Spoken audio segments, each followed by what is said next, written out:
So good people, MC Till here with everybody's hip hop label representing the Boom Bap Chat. We have a fantastic show for you lined up tonight. If you're watching the live feed, you know the legendary MC and producer we have. But before we get into that, I just want to say if you're in Cincinnati, make sure you go check out everybody's records. You know, I'm always representing everybody's records. They got some great CDs, vinyl, tapes. They got all kinds of great stuff over there.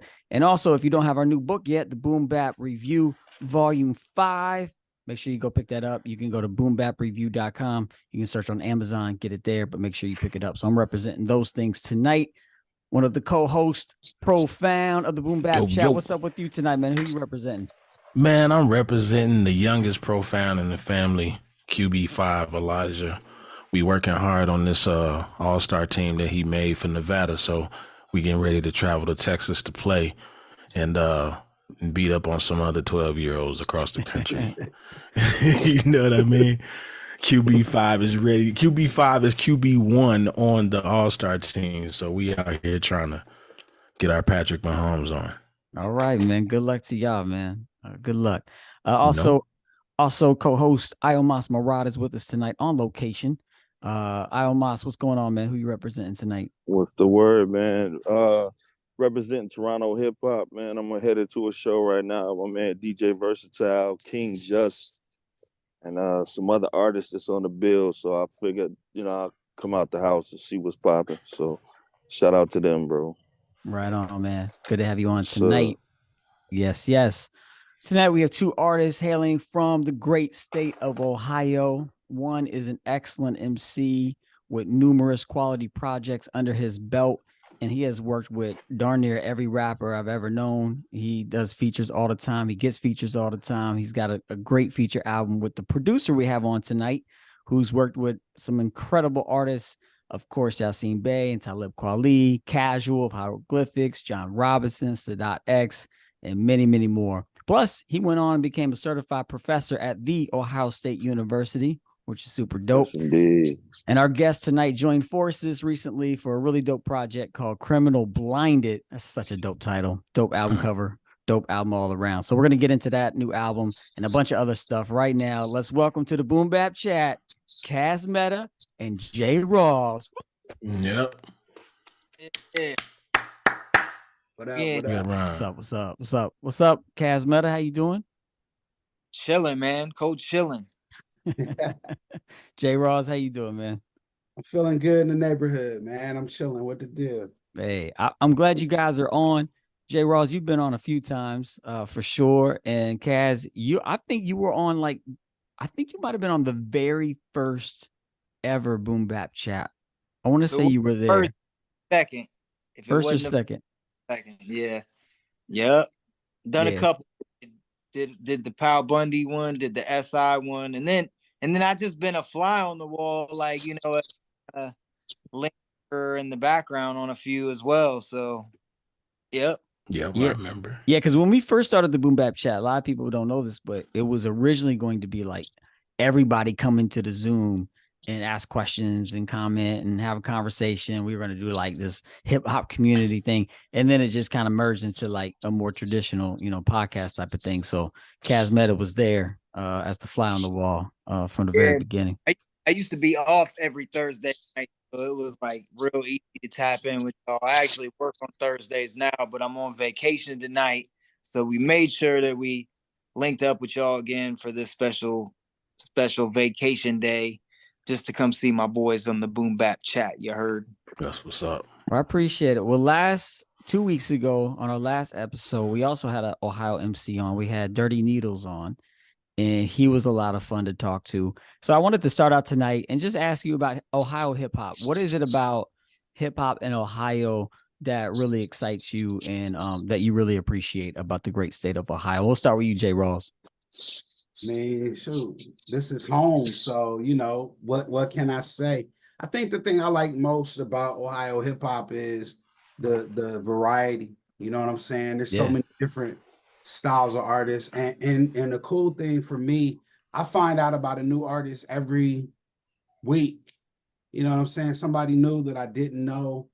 And I think that adds to the excitement. It's like and cats keep it moving, you know, and that's what I like, that people, because I used to be one of them sticklers, like, yo, it's gotta sound, hip hop gotta sound like this, it's gotta be like this. But I'm a little bit more open to the young boys. And one of the things I really like is a lot of these new young dudes digging in the crates. And as you can see, I like that. I mean, they don't put no drums under them, but they digging in the crates. So, you know, Ohio dudes, man, but hip hop in general, man, just I like it. I like that. Yeah. It's How do you like that that kind of drumless production that we hear a lot in hip hop right now?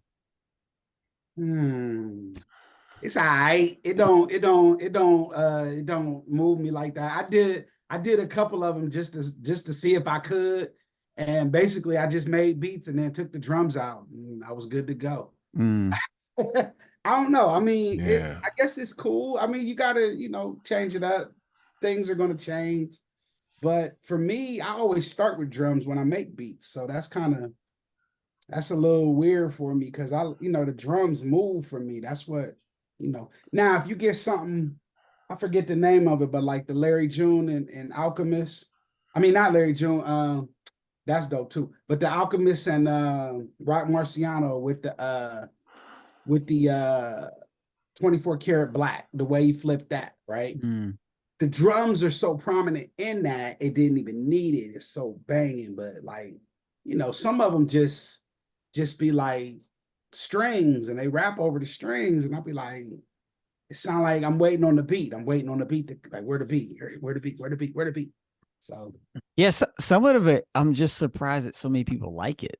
Me like, too. You know, be experimental, do whatever. But I'm just surprised to be like, oh, this is dope. This is fire. People rocking with it. And I was like, really? Like at shows like this. Man, like, them drums are from our ancestors. Like that's the whole point. Yeah. Them drums is important. Yo. Yeah, I think they're important. I feel that I feel like you can, you know, like Jay Electronica, you know, on that album, like you do it sparingly, I guess. If you know what I'm saying, if the aesthetic calls for it, but man, you got to bring them drums in, man. Come on, man. Give me some drums, man. And they got to smack too. Like, come on. Yeah. We asking for too much? Maybe we asking for too much.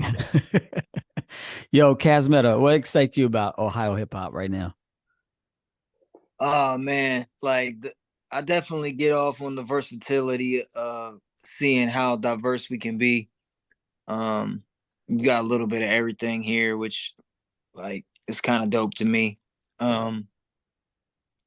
Yeah, like I mean, we are just, you know, even just thinking way back to not way back, but I mean, I guess 20, 30 years, you know, just it's seeing how far it's came and seeing some of the, you know, the legends that have been born up out of Ohio it's pretty impressive, man. We got a pretty impressive list of artists come from this region, man. So some are worldwide known, some might just be, you know, more regionally known.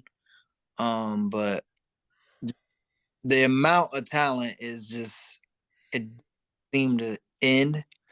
Like Rawls and I both have kind of this thing for, we both like to really collab with other artists from Ohio, which is probably why we ended up linking up. But yeah, like I mean, when I sit and think of all the art, like you named earlier, yeah, I have done a lot of collabs, but I still haven't touched, you know, everybody here. And I even have a little bucket list that I'll jot down names every once in a while from artists, you know, specifically from Ohio that I want to work with that I haven't worked with yet. And it's always growing. So Dope. J. Ross, do you have you know, getting into hip hop, getting into producing and rhyming, you also rhyme.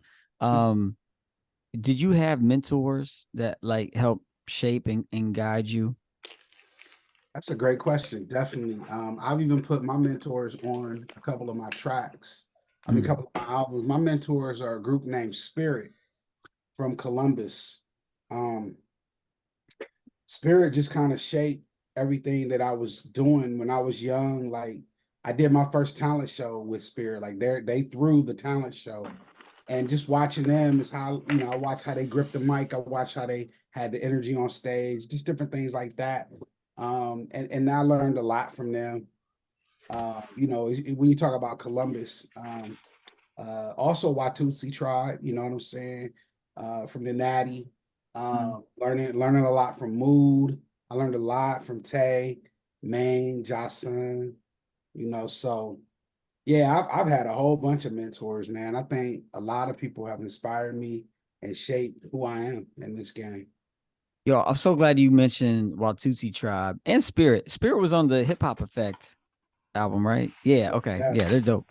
I'm so glad you mentioned Watusi Tribe. They've had a profound impact on me, my life, especially Vibe One. Vibe One, I feel like every show I've ever done, I've always called Vibe One. Hey, will you come Yeah. be a part of this?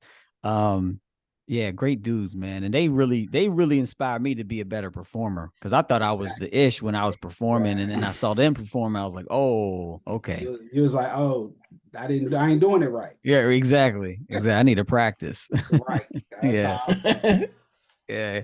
Cas, how about you, man? Who are some of your mentors in the hip hop world? For me, it would have been like my man Two Tone, and my man Head Talk.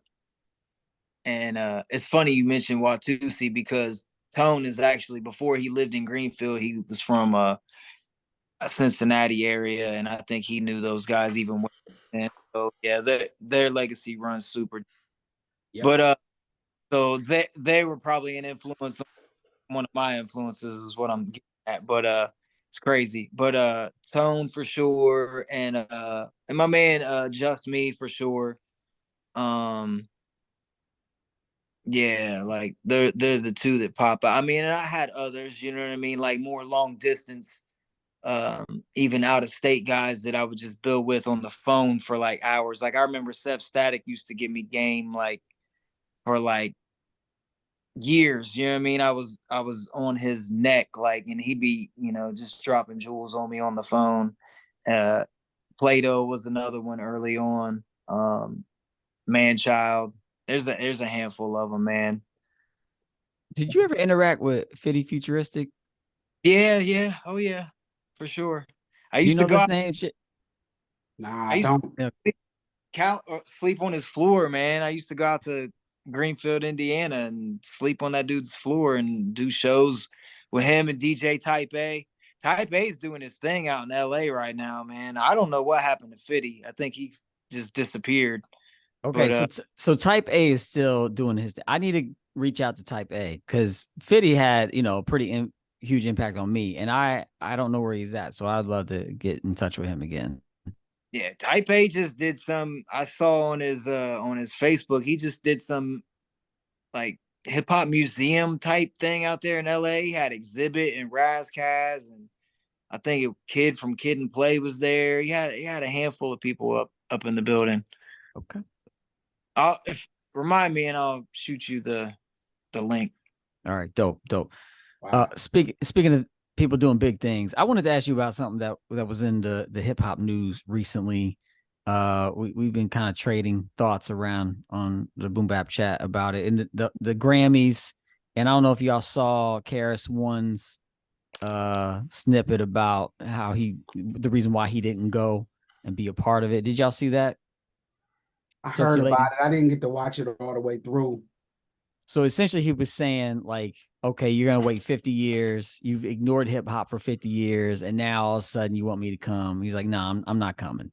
That's basically what he was saying. And so people are kind of landing on both sides, like saying, nah, he should have gone.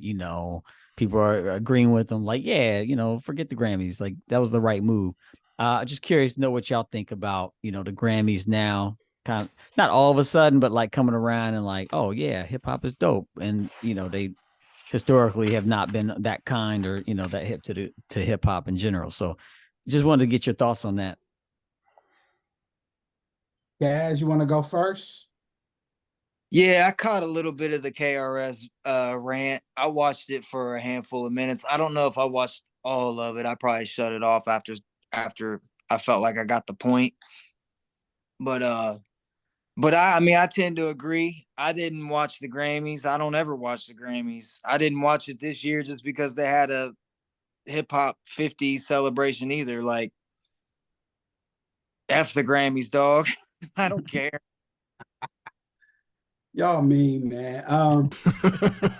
So listen, man. I'm just gonna tell you my take, man. And real talk. Here's what y'all gotta understand. Hip hop wasn't made for them, right? Right. So what y'all expect? They gonna come late. Everybody's coming late. Now everybody's a hip hop fan, and I'm hearing so much hip hop 50th, and everybody wants to do something and they want to touch hip hop. That's how it was always gonna be. I mean, I would just roll with it. For me, I would be like, just like, I mean, you know, Jeff and them came up there and did their thing or whatever. Go ahead and accept the accolades while it's happening. You know what I'm saying? Like, because one day they ain't gonna give a damn again, right? That's coming back. All that's full circle. So to me, I'm like, yo, I'm gonna make sure the whole world knows how dope hip hop is, so that when they go back to not liking it, or when it's not as popular, or when it's blah blah blah, we had that moment and we let them know what it was. But for me, it don't matter, like, you know, because I had a lot of people talking about they shunned, a lot of people didn't get played. I know Pete Rock was upset, a lot of people didn't get love and this and that. But there's no way they could fit everybody.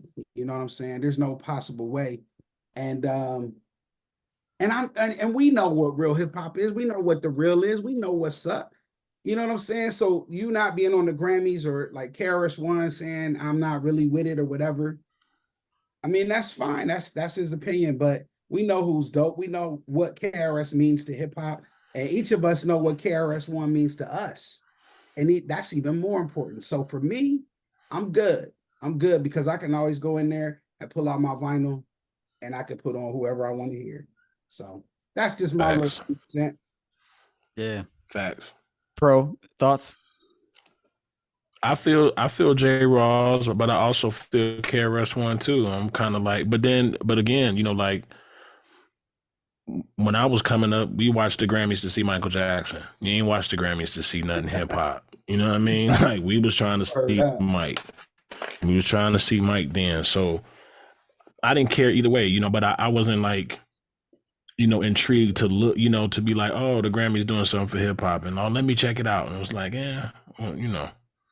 We still active, you know, we still actively participating in this culture, man. So I don't need the, you know, it's already, you know, the 50 years is already in my heart already. So I don't necessarily need, you That's know. kind of what I was thinking. Yeah, I mean, it's in our hearts anyway. So we really don't need the Grammys. You know what I'm saying? The Grammys need us. Just like me being at Ohio State, like we told them, like, yo, hip hop don't need higher ed, but higher ed needs hip hop. Mm-hmm. Colleges, academy needs hip hop.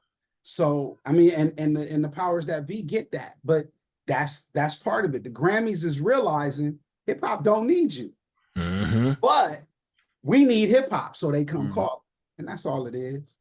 That's a great point. Great point. iomos, anything you'd like to add to the conversation?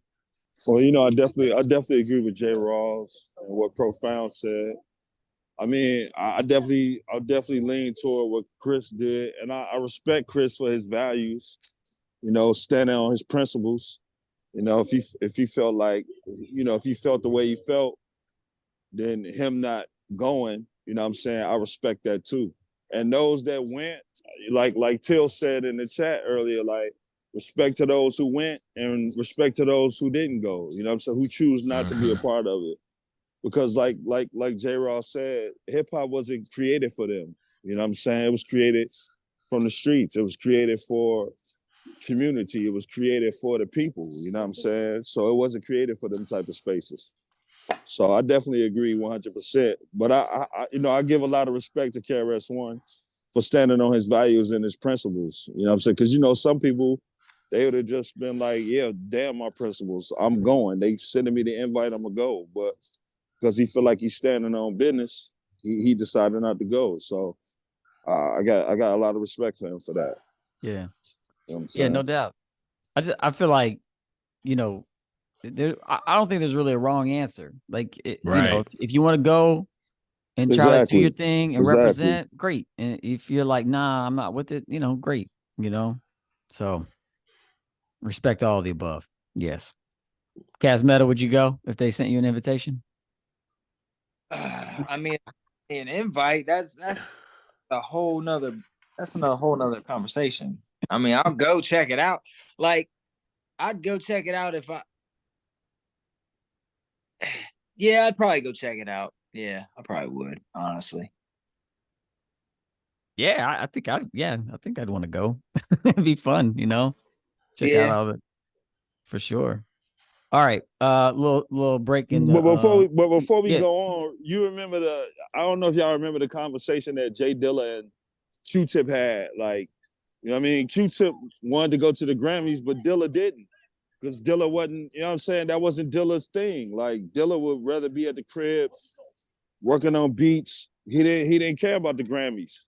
And I remember like Q-Tip like arguing with Dilla. You know what I'm saying? I think Dilla even got in a limousine. And when they got to the building, Dilla was like, I'm not going in, bro. Like, I'm going back to the hotel. You know what I'm saying? So, like, you know what I mean? And these are like two of the greatest, you know what I'm saying? Producers, MCs. So it's like, even they were split on it. You know what I mean? Dilla was like, man, I can live with it. I don't need that. But Q-Tip was like, yo, that's the space I want to be. So you're right. It's no right or wrong answer. You know what I'm saying? It's pretty much based on how your values and your principles, what you standing on. You know what I mean? So that's how I see it. And Dilla going back to the hotel to make beats is one of the reasons Ma Dukes probably has like 8 million Dilla beats. Right? In the state. Exactly. I can't remember the amount of beats I remember hearing that Dilla had, just unreleased joints still. It's just like, it's amazing how many beats that man made. Jay Rawls, just a little side note. Can you fathom or can you like, how many beats do you think you have made in your span of beat making? Man, is it in the thousands, tens of thousands? I have no clue. I mean, put it like this. I started making beats on my own equipment in 1994. So I guess we're coming up on 30 years next year that I've been making beats on my own equipment. So before that, I was borrowing cats. So that was, I don't know when I'll get to make beats. I had to go over somebody's house and try to, learn something. So then when I finally got my own, that was 94. And then in those days, it was kind of like sex. Every time you could bust a nut, you was busting it. I was busting it. I was like, yo, I was making 1,000 beats a week. Like, I was just, yo. And then as you get older, you start to slow down a little bit. You got kids, you gotta go to the wrestling match, to the football game. Then the wife wants to, I didn't want to spend time. We don't spend enough time. Time. So, you got the wife, time. So you got to do with that. And then, you might get a little time late at night to go down and bang out 1 or 2 a month. Yeah, that's so true. This is so true, though, man. This is so true. No clue. It's spot on, man. It's so spot on. I cannot laugh too loud, y'all. Yeah. Yeah, my getting in trouble. Yeah, because you're gonna have your wife getting in trouble. You're gonna wake up and then you gotta deal with that. You be sitting there like, fellas, I gotta go. Y'all, you'd have been there. Like, here I come back. I gotta go. I'll call y'all tomorrow. Yo, that's hilarious, dude. Hey, I've been married 23 years, right? Hey, I've been married almost 15 now, and there have been times, no lie, that I've been making beats, and then as soon as I hear her coming in the crib, I'm like, oh shoot, run down to the kitchen. Look like I'm making, it's washing over. dishes or something. Like, oh, what's up, babe? It's over. Like, I've been in here washing dishes. Yeah. You go down and fill the MP like, hi. It's like, why was the light on and why you got a drink? They think you in there. They think you in there watching porn. You hunched over the MP. The light is on. Like, what are you doing? Oh, I'm making care a less beat. about some porn or sex. Like trying to bust this beat. Like, Right. like what? Like, Yo, why you tapping on it so hard? my wife was calling the basement my mistress. She was like, "Oh, you going down to your mistress?" I was like, "You know what? But when I come home like this, like handing you some, you know, put this on the bill, put this on, like I don't see you turning my mistress away." Yo, that's too funny, man. That's too funny. Oh man, Cas, you experienced any of this? You got married recently, didn't you? Yeah, I've been married for a few years now. I know exactly what y'all talking about.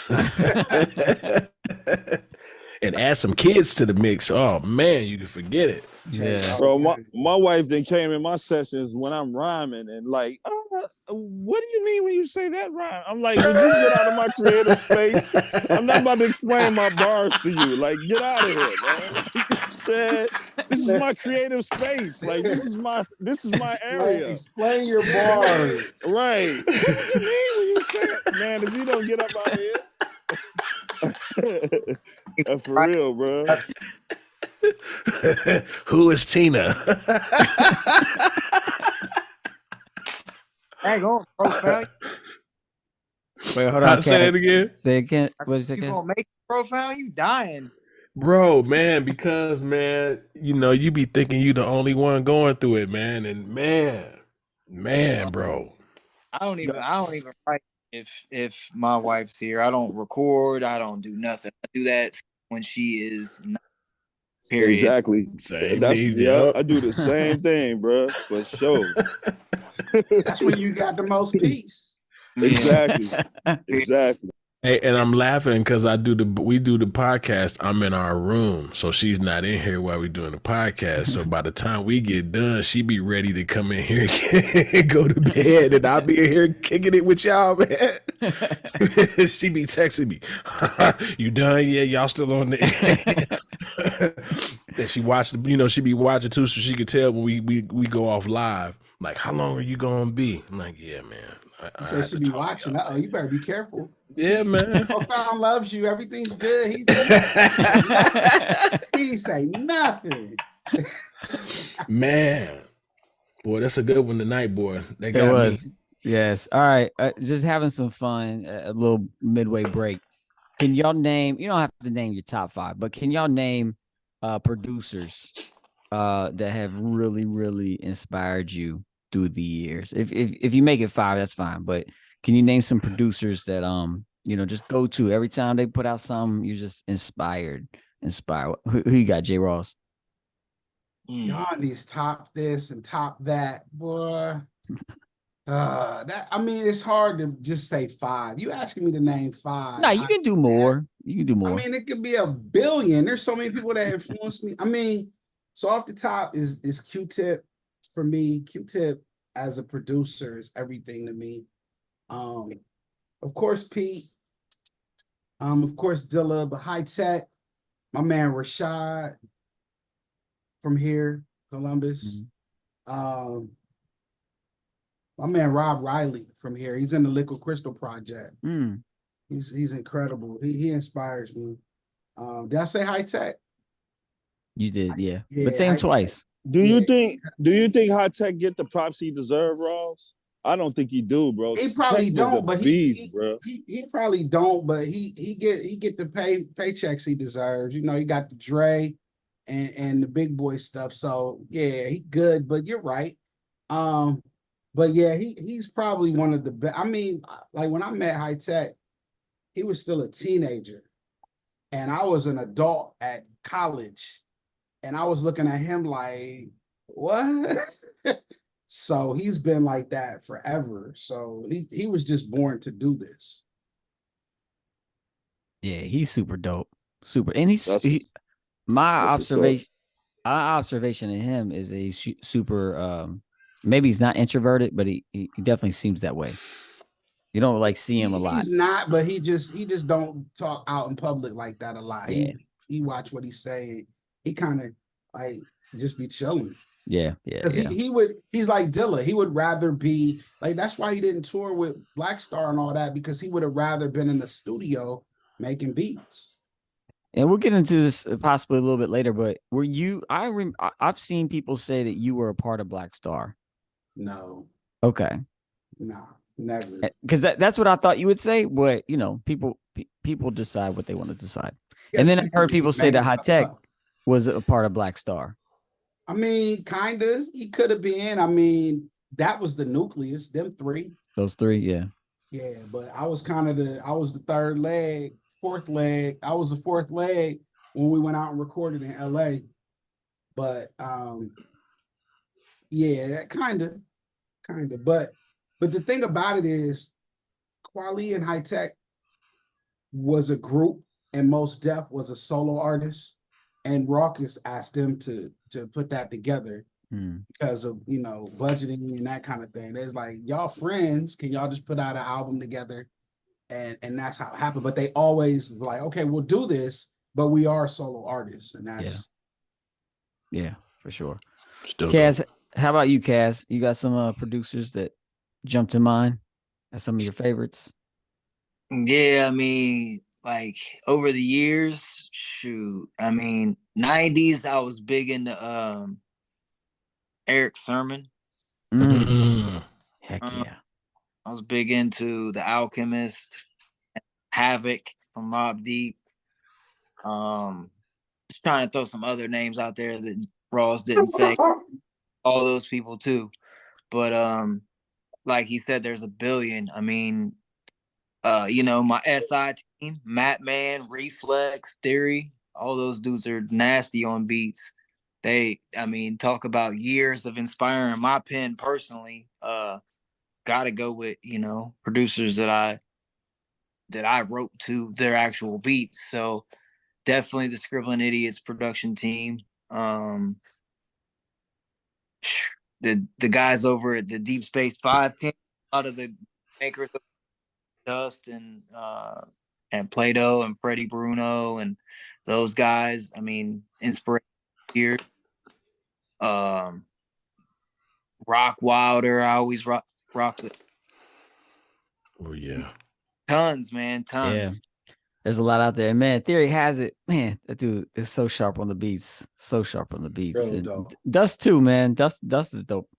There's probably no producer out there with a name that's more fitting to his sound than Dust, because his beats were just so dusty and raw, just dope stuff. Yeah. All right, y'all. Drums for sure. That's what's dope about Dust too. It's like when you hear his drums, you know they're his. You know what I mean? It's like signature. Yeah, for sure. All right, I want to jump into this album. Y'all made an album project called Criminal Blinded. Came out not too long ago. Yeah, I want to jump into this album. Were you guys, Cas, I know you work on projects constantly and will have, you know, be working on a project and then put out like 8 more projects before you put out the project that I was like, oh, he's working on this project. Was this one that was kind of in the chamber for a minute? Like, how did this one come about in your arsenal of projects? This one has been done. Well, not done. Let's see. I don't know how long it's been done. We started working on it probably 4 years ago, I think. So it's probably been done maybe 2 years though. Like it's been done for a minute, honestly. Yeah, we had that vinyl wait, right? We had, you know, that, you know, right. I think everybody went through that, where you was just kind of like, yo, it's gonna be like a year before your joint is ready, like crazy times. Right. Well, even before like I even got to the Fat Beats deal, it had been done for a little while, but not too long. I mean, I pretty much started shopping it like it's pretty soon after it was mixed and mastered. So yeah, but yeah, the waiting game with Fat Beats was a while, you know what I mean, waiting on the vinyl and that, yeah, with you know how that goes.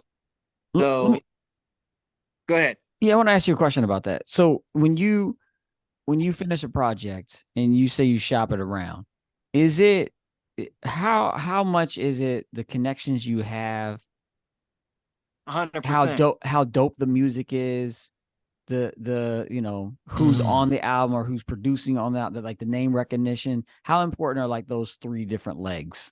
Are they all equal important? Is one like super more important? What would you say? I mean, ultimately, if you don't have like the right connection, then then it probably won't matter. But I mean, yeah, I'd say they're all important. Like, I don't know that I would have been able to garner the attention of Fat Beats without J. Rawls' name being attached to this project. If it would have just been a Cas Metah project, I don't know that I have enough clout, to be perfectly honest with you. Rawls is, done a lot more than I have. I mean, he's definitely done bigger numbers, bigger everything. Like, it just is what it is. He knows it, and we all know it. Like, it's Man, nothing. listen. Of. Listen, Fat Beast and looked at me sometimes and be like, Jay, who? Trust me. Well, Really? Fat Beats? All of them, man. They be like, well, Short-term memory. yeah. So, I don't know. Maybe they did. Maybe it was combined forces. I don't know. But if they did, okay, well, whatever it takes. That's my assumption, because I don't think This isn't your first Fat Beat joint, is it? Yeah. Okay. Yeah. Nah, I mean, I've got, there have been, we've had records distributed through them, but never pressed and distributed through them, like where they handled everything. They handled some distribution for Elect's vinyl. So like the Mere Mortals record I did with Syntax the Terrific and DJ Sean P, you can pick that up at fatbeats.com, you know what I mean? But it's through Elect. So yeah, and I mean, maybe it was a culmination of things. I mean, we do have some dope features on the record too, but maybe the record is jamming. Like, maybe they just like the record. Like, I really don't know. It could be a combination of all three things. You know what I'm saying? But I definitely think the things that they're probably checking for. So yeah, dope. Pro, I know you peeped the album. Yeah. Curious to know your thoughts and the questions you might have. Let's before we do that, let's shout out Jirai, because he just said Criminal Blinded is a dope work from you too. I feel the same way. I was listening to it today. I really, really, really liked it. And I was upset because I was like, damn, is that all? Like, it's starting over already? And but what's dope about it now is that y'all telling me that this is that old, brother. The content is still so relevant today. It makes me really, really, really like this more. Really, really like it more than I already do. And especially knowing that y'all didn't just do this, a couple of months ago. Like, this has been, a project that's been in the works, and I can tell that the thought and the effort put behind it, and you can hear it in the music. I think it's dope, super dope. Thank you very much. Yeah, that's what you call baking in the age of microwave, man. You gotta let the seasoning, you know what I'm saying? Yeah, marinate. That's what it is. Very bad. And I think that's a hard balance, with us artists too, is because everybody rhymes today. Everybody rhymes. And it's like, you have to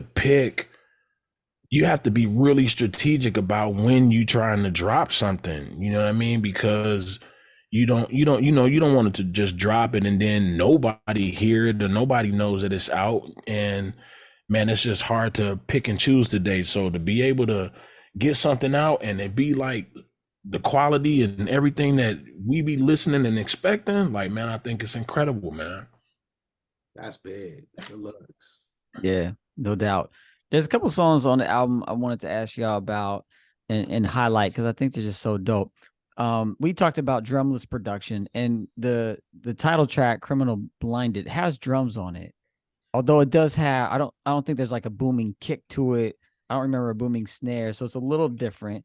Was that J. Rawls? Was that a beat that you were kind of going for that style, or is it just kind of just what flowed that night and just what inspiration came? It's just the flow and inspiration. I never like really like go for, you know, no drums or anything like that. If it comes out like that, then that means it called for less drums.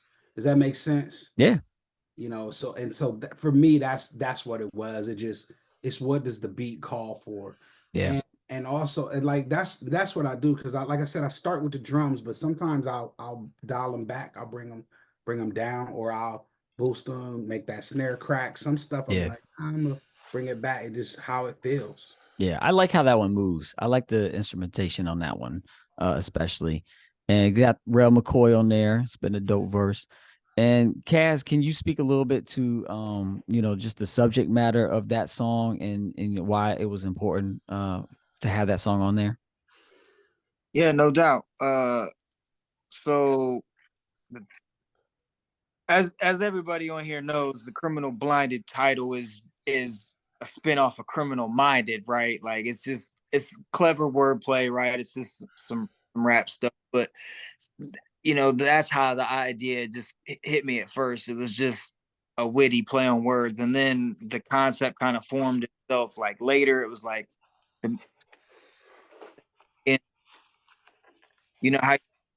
on the album cover, the guy holding his, covering his eyes. So dope.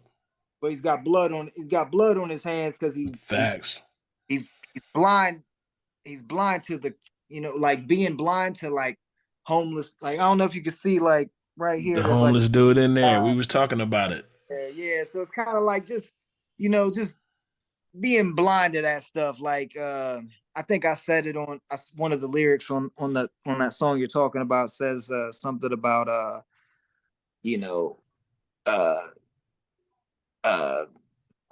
hold on, not paying attention to the massacres in Africa, let alone the brutalities in your backyard. I'm paraphrasing, but yeah, just like it's so being blind to that stuff is it's criminal. Like basically, that's what it means. So it's like you just can't turn a blind eye to that type of stuff, man. We are trying to be on my conscious tip, is all it is. Like, you're working with Rawls, you can't be on your gangster rap stuff. You can't be in your booty shaking bag now, can you? You got to be on your conscious rap. So just trying to put a little meaning behind the music, man. It's what I do anyway, But definitely that's what we tried to do with Criminal Blinded. So hopefully that makes it does. I can't wait for Booty Shaking Volume 1 with Cas Metah album. I got him. Long overdue. He probably listen. This dude, he probably got features coming up soon from like Lil Uzi Vert, and I mean his connects is crazy, y'all. I'm telling you. It is. Well, hey, but seriously though, I really like that song, and I often think about, especially in this country, when the news comes on, it reports on very limited, conflicts in the world. Obviously, what's going on in Israel and Hamas and Ukraine, we see that nonstop. But there's so many conflicts around the world happening all the time that the news here never reports. That doesn't say a word about it. It's like, okay, we see who the media, thinks we should care about and who we shouldn't care about. And so I just appreciate that song for that reason, for other reasons. You got a joint with Napoleon the Legend on there. Dope. He's one of the dopest MCs. He's one of those MCs that puts out like 8 albums every week, but they're good. They're good albums. It's like, how do you do this? How do you put out? Because a lot of people put out a lot of albums. It's like, okay, all right, okay. Mm-hmm. So let me stop you right there and just shout out the Boom Bap Chat for that connect, because when he was a guest on your podcast that evening, I was a fly on the wall in that episode. I got to chop it up with him a little bit that night, and then that's how that collab came about, by, you know, that introduction. That was the foundation to the relationship starting with him. So shout out to y'all for having him on the show that, and then having me come through. I think he did that verse the very next day. Like, that's how quick he really is with the rhymes, man. That's how he does so many albums. Like, we talked about it. He sat down at 24 bars for me in 24 hours. It was crazy. Wow. So it's like, so we're getting some Fat Beats royalties off that song. That's great. Thanks, Cas. Yes, Appreciate sir. it. No, but that's seriously, that's dope, man. That really makes, that's encouraging to hear. That's really Yeah, man, encouraging. y'all building bridges over there. I'm trying, man. Trying. Another song on there I just want to highlight. Man, one of my favorite Ohio MCs, Home Skillet, is on there with the song G Rap, which Yeah. kind of is it. I guess you talk about G Rap like it's a tribute to G Rap. Would you say that's fair? Yeah. Okay. So the concept kind of came from Skillet. He was the one who titled the song G Rap when he wrote his verse, because his verse is paying homage to G Rap in the sense of his patterns, like the way that he's rhyming on it. And then instead of me doing the same thing, I was like, let me pay homage with the lyrics. Like, if you go back and listen to it, you'll notice I say a lot of album titles, maybe song titles. I think I said something about 38 Special. Yep. Son, like, just little, like, I might have said something about Cold Chillin' and Ty Fly in there. So, like, just, you know, those type of gems to tie it to G Rap. And then, of course, I had my man Toby from Animal Crackers. Shout out to him. He did all the cuts on the album, but we decided to use nothing but G Rap's voice for the cuts.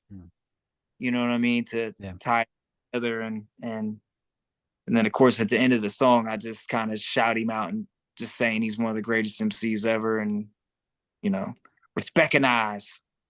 Yeah, no doubt. You also have a song, Golden Arms, with another one of my favorite Ohio MCs, Dante of Mood, which, if y'all never heard that album, Doom by Mood, y'all need to go get that album and listen to it, because it's a phenomenal album from beginning to end. Not really hip hop. What'd you say, Cas? If you never heard that album, you're not really hip hop. Yeah, you're just watching the Grammys and stuff. You're not really hip hop. What album? What y'all talking about? What album? Yo, did you have any involvement in that, J. Rawls? Zero. Okay, I didn't think so, but were you being a fan? Yeah, I was around. Were you around at that time? You were around them at that time, right? Oh yeah, I was around them and in the lab and watching all that take place with my mouth wide open, like. Yeah. Was that some of the? They signed a deal. I never know nobody that signed a deal. That was crazy. They had a deal before Kweli. Yeah, right. Because Kweli was just a feature on that album. Right. Just on a few songs. Was that some of the times where you were just amazed at Hi-Tech's skill? Yeah. Oh yeah. That, I mean, going over Hi-Tech's mom's crib with him and just, you know, watching him make beats. Like, the first time, like, I really realized there were no limits was when I watched him make a snare, make a hi-hat out of a snare. I had never seen nobody do nothing like that. And this, I mean, we talking 95, 96, like, and I was like, how old are you again? Like, wait a minute, what? So I was like, oh, there's no rules. So I just started, like, I started digging differently, being around him and Josh Sun. It changed my sound. Like, it was some good times. Those, I mean, and Fat John, and being around Fat Jiggle. He's just so good. Like, his bass lines were so amazing. His sampling was a phenomenal. To me, it was his drums that really drew me in. He just had a knack for those just really crisp boom bap drums that sounded real and authentic and just perfect, you know, and always mixed well. So yeah, shout out to Hi-Tech. Last song I want to highlight and ask you about is Glory. More of a spiritual, I guess the whole album is really spiritual, but this is more like kind of, you know, more focused spiritual, I guess you would say. I don't know. But I just want to ask you about like spirituality in hip hop. We'll start with Cas, and then I want to know your thoughts, J. Rawls. But Cas, why, or I assume it's important to you to have that spirituality in, you know, a lot of your music. And if that is important to you, why is that important? Yeah, because I mean, we're spiritual people, you know what I mean? That's just who we are, you know, and we're not religious people. Like, we trying to draw that line. I mean, in the past I've been, you know, down that road and tried it, and it just doesn't really work for me. So I definitely, you know, God works for me. It's just, you know, religion and church people, and you know, just too many ugly experiences with people that shouldn't never went that way, you know what I'm saying? So that's my personal you know, relationship with it. But it doesn't ever stop me from, you know, if I want to talk about it in a song, you know what I mean, I can wear my heart on my sleeve, you know, and just let you know honestly where I'm at as a man at 42 years old, you know what I mean? There's no shame in it. There's no, there for a while, you know, for years we probably would have been scared to say certain things, but it's just like, you know, we're grown-ups, man. You either get it or you don't. So yeah, spirituality very important to me still to this day. And you know, it's just evolved over the years, but definitely still important. And so the SI team, you know, we're rooted in spirituality. If anybody knows our music, you know what I mean? That's how we all came together. So when I heard that beat and I wrote my verse and felt like I had everything I needed to say in my 16 bars, and I didn't want to go any further with it, who else am I gonna call? But my brothers. So Motion Plus came through, Just Me came through, Mouth Warren came through. Everybody splashed it with their style, their signature sound, and um, been getting a lot of positive feedback about that song. That might be the overall general favorite song from people on the record, honestly. Like from people, from a lot of people that have hit me up on DMs and things, and that's the one people keep mentioning. So That's dope. yeah. That's dope. J. Rose, how about you? What's your take on spirituality and hip hop and your Yeah, I music? mean, and it's amazing that song in every podcast, every interview that me and Kaz is doing, we get asked about glory. So glory has really got people like, probably because we're in these crazy ass days and times. But I Right. mean, for me, you know, like I made that beat. Like when I heard it, I already knew that I was going to touch it. And so I had just kept listening to the sample to the song, just, you know, while I was cleaning up the lab or dusting or whatever, grading papers, whatever I was doing. And I heard it from the door, like, this is incredible. But I didn't want it to be slow and sad. I wanted it to be more upbeat. So that's why I did the 4/4 and kept it like up tempo like that. Yeah. Just trying to change it up a little bit, you know, but I think that spirituality is important. And I think especially as we get older, when you start to hit your 40s, you start to really think about like your legacy. Like what was your purpose? Why were you here? What did you do? Did you Yeah. leave the earth a better place? Like if you go, you know, like did you help anybody? Is there anybody in this world who could be like, yo, you know, he did this for me. He helped Yeah. me through these. So, you know, I'm always thinking of that. Yeah. Always. Yeah. That's dope. That's dope. Thinking, go ahead, Cass. Oh man, you slick. You saw I was about to say something.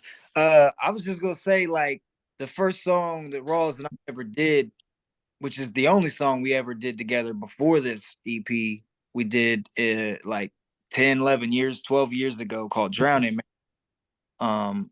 It was on the record I did with Wonder Brown, the Dark Brothers record. And I mean, I can't tell you how many times over the years people hit me up about that song too, like saying that it touched their lives and you know, like made them, you know, feel like they weren't alone, like they weren't the only one going through, you know, that type of wrestling with God type stuff that I was talking about on that song, you know. So I just think I think there's something special about when Rawls and I connect, man. We gonna make people that touch it. We gonna make music that touches people every time. You know, we can do a joint that's, you know, just pure hip hop and ferocious, like the joint with Napoleon or Total Chaos or something like that, where we just getting in the bars. But definitely always gonna have that. It's just meant to be like when we come together to give y'all that something to chew on, something to think about, something to inspire you, something to relate to, all the above. You know what I mean? Yeah. J. Rawls, is there a song on the album that especially speaks to you as far as like the concept and the lyrics that really stands out? Nah, I mean, definitely Criminal Blinded, Glory are a couple of my favorite. I really like Total Chaos though. There's something about that. That was for me, that beat was one of them ones like I hadn't let a lot of people hear that. And so when Cas hit me up, I thought about his style. I actually sat and listened to a couple of his joints, and I sent him that with some other stuff, but I sent him that hoping he'd be like, yo, it's like, yes. You know, as a producer, sometimes you do that. You like, I can hear such and such over this. Yeah. But then they don't always agree. And that happens Yeah. a lot. Yeah. Yeah. So for him sure. to pick that Total Chaos, it's just something about it. But then with the cuts that Toby did, that set it off. So it was in the game. So that's definitely one of my favorites. So that's why we're gonna do some visuals for it. Oh, right. Word. Dope. When's that coming? Or is it not set yet? Oh yeah. Soon come. We linking real soon. Okay. Like soon come. That's a great album as well. Soon come. Yeah, yes. You must be hip hop. See? Right. Well, you don't have to go to the Grammys to know that. Hey, if the Grammys had Ashiru and Blue Black on there, if you know, you know. That's right. That's right. You know. The Grammys had like All Natural, Ashiru, yes, Blue Black, you know, that kind of like if the Grammys was that, I think we'd all be Come on, man. We'd all be like, what's going on over here? Yeah. Oh, for sure. I was listening to Renaissance. I can't get enough of that beat, bro. Woo! I said, man, that's done. Woo! That's fire, boy. That is the joint right there, man. I love that song, bro. That's got those are some good days. A piano on there. Is that right? Is he sample piano or play? He probably samples. Sitting at the lakefront working on my next LP. A 55th in LSD, and you will see. Come on, man. That song, man. J. Rawls laced that beat, dog. Yeah, he did. That was dope. Was that on their second album? Nah, that was on Second Nature. Yeah, Second Nature. Second Nature. Yeah. Second Nature.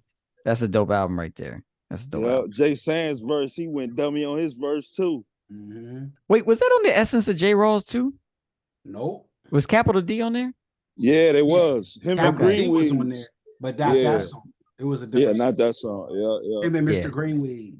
Yeah. Man, Mr. Greenweed has such a dope voice. Cold Turkey. Such a dope voice. Yeah. Dope. Anyway, listen, if you're just tuning in, we got Cas Metah, we got J. Rawls, the new album.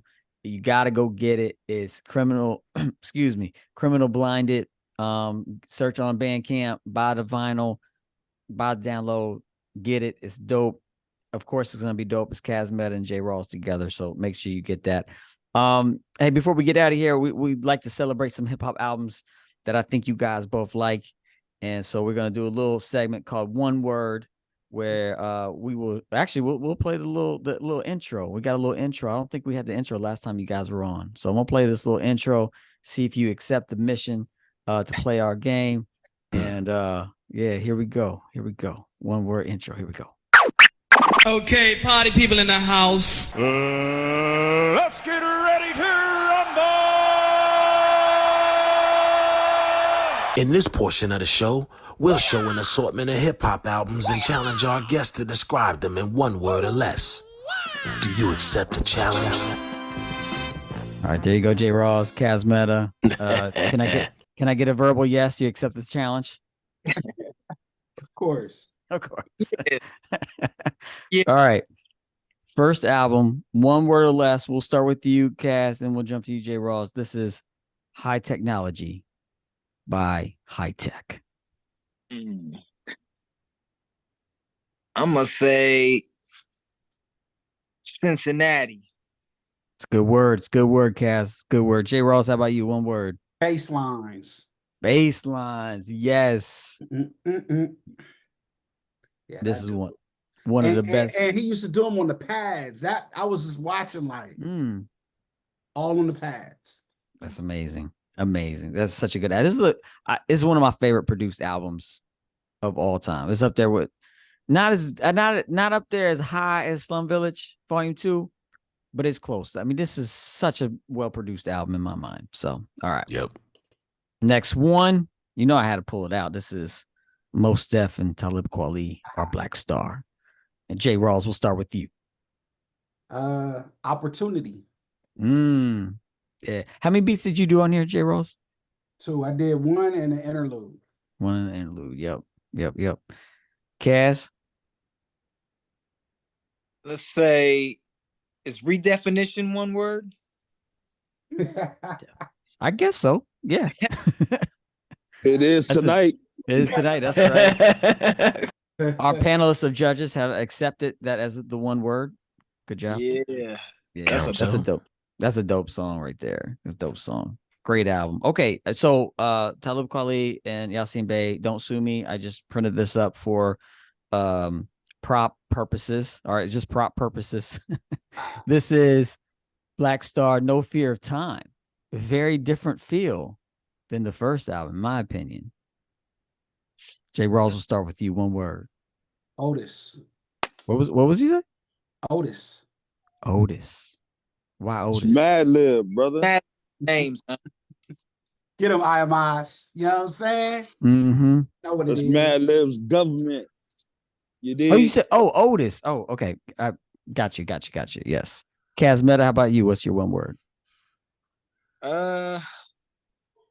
Luminary. That's a good word for it. That's a good. Did you like it? Did y'all like this album? I did.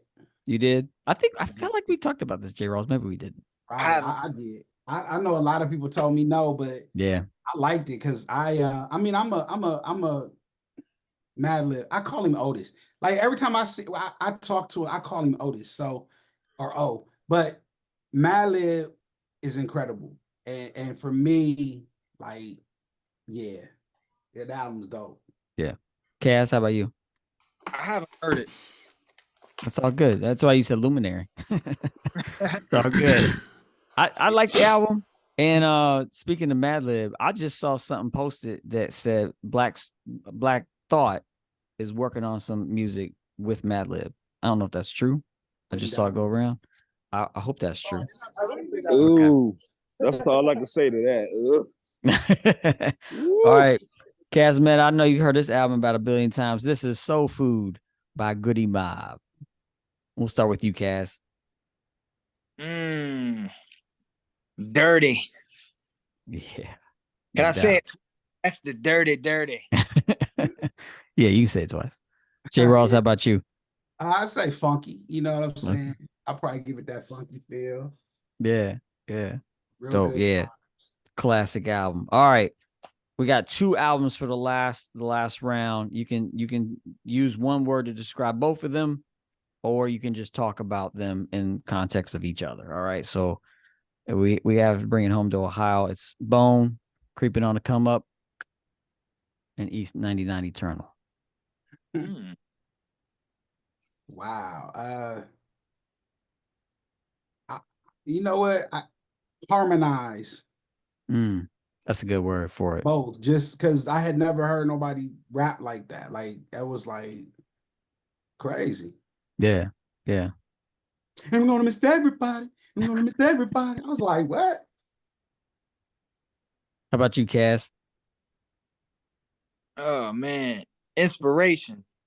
They were the who got on out of Ohio before Bone on a national level. Like, I mean, maybe somebody, but to me, it was like, wait, somebody from Cleveland is signing with Eazy-E? Like, I remember reading about him before I heard about him. I read a couple articles in a magazine or something about him, and then so I was anticipating to hear them just based on the fact that they were out of Ohio. So I was a fan before I even heard the music.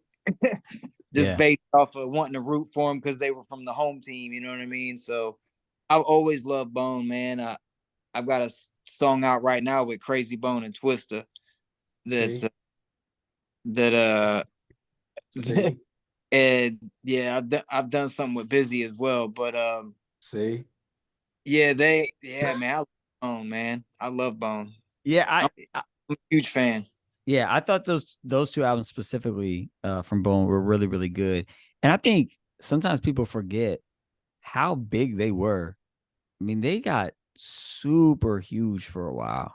I mean, it was pretty kind of ridiculous how big they got. 50 million records sold, I think. How many? 50 million. Man. Yeah. I mean, that was then, like, that was then though. Like, that was 50 million sold in 95 or something, like maybe 96, 97. It might have took a couple years to get to that. But imagine where that's at now. You know what I mean? If you've went and rebought the album, or anybody that came along, you know, later on, or add the streaming numbers to it, like, yeah, they're definitely up there. Yeah, and it's wild because, like, Biggie was huge back then too, but off that album, like, everyone was listening to Notorious Thugs. Like, that was the song off that album. It may not have been the first single or whatever, but that was the song everybody was listening to. I remember listening to that song in high school. Everyone in high school was listening to it. And I didn't even go to a high school that had a lot of hip hop kids, but they were all listening to it. You know, they were big. What's that, Cas? Facts, man. Legends, bro. True. I mean, I know they were huge then, but like, I don't know. I don't think particularly Crazy and Busy.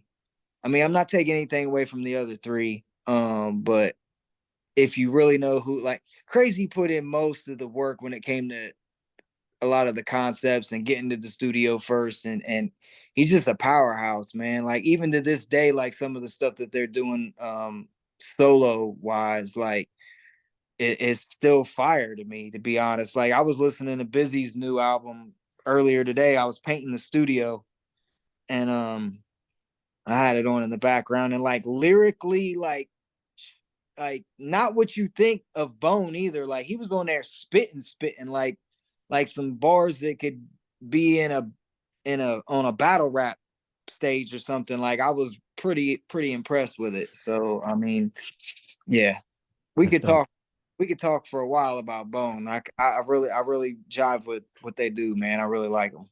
I know you do. That's dope.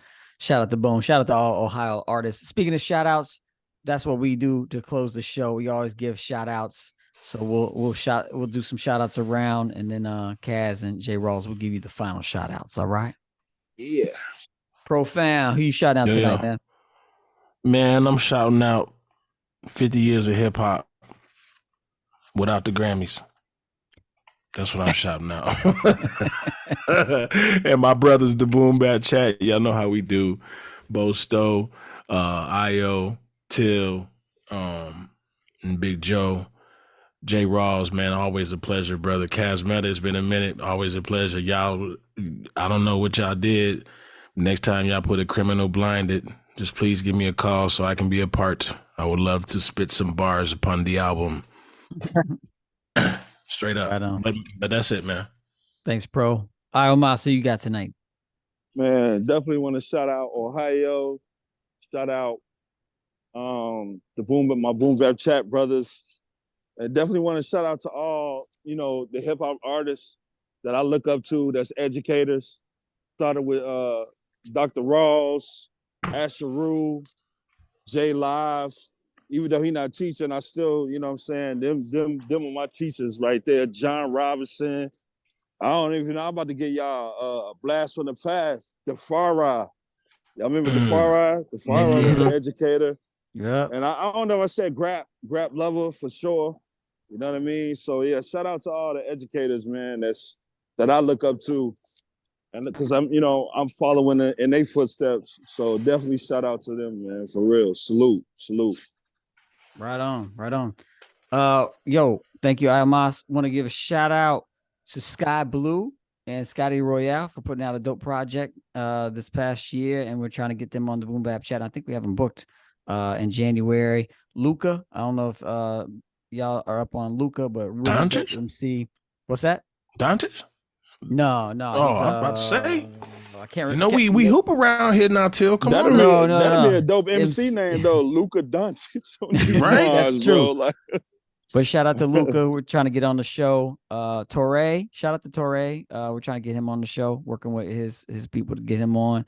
So shout out to all the people we're trying to get on the Boom Bap Chat. Shout out to Ohio Hip Hop, Mood, High Tech, Watusi Tribe for sure. Just Ohio hip hop. A lot of dope hip hop from Ohio. And speaking of dope hip hop from Ohio, want to shout out UCAS. Thank you for being on tonight. Thanks for, friendship over many, many years. Appreciate you perfecting your craft and staying on it and just doing really dope stuff with your music.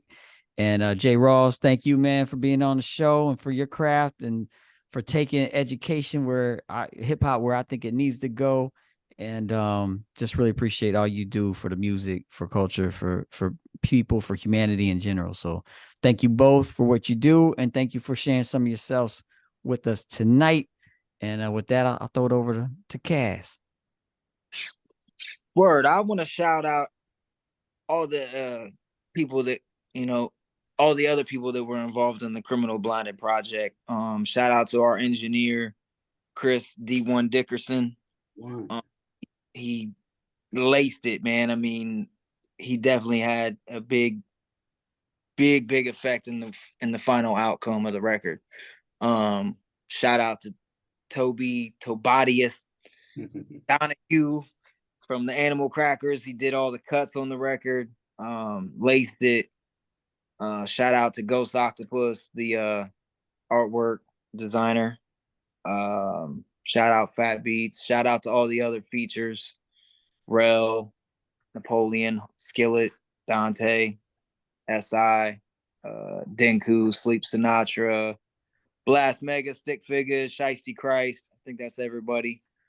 Just everybody that came through and made it what it is.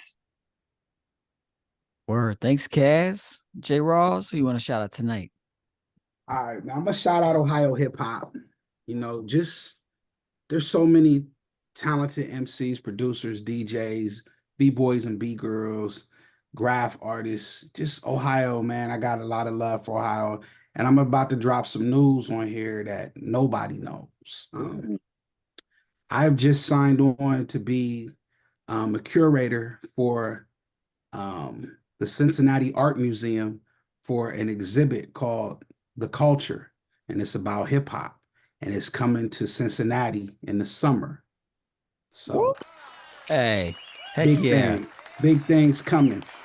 That's awesome, man. That's fantastic. Awesome. Man, I can't. It's coming to Cincinnati. Heck yeah. That's why I said Ohio. Yes. Hey, we got to make a trip, Profound. I'm gonna have to do something. Yeah, I'll definitely be there. Word up. Yeah, that's great. Well, thanks for announcing that tonight on the Boom Bap Chat, Jay Rawls, man. Appreciate that. Yeah. Cool, man. Well, if there's nothing else on that note, we say peace. Peace.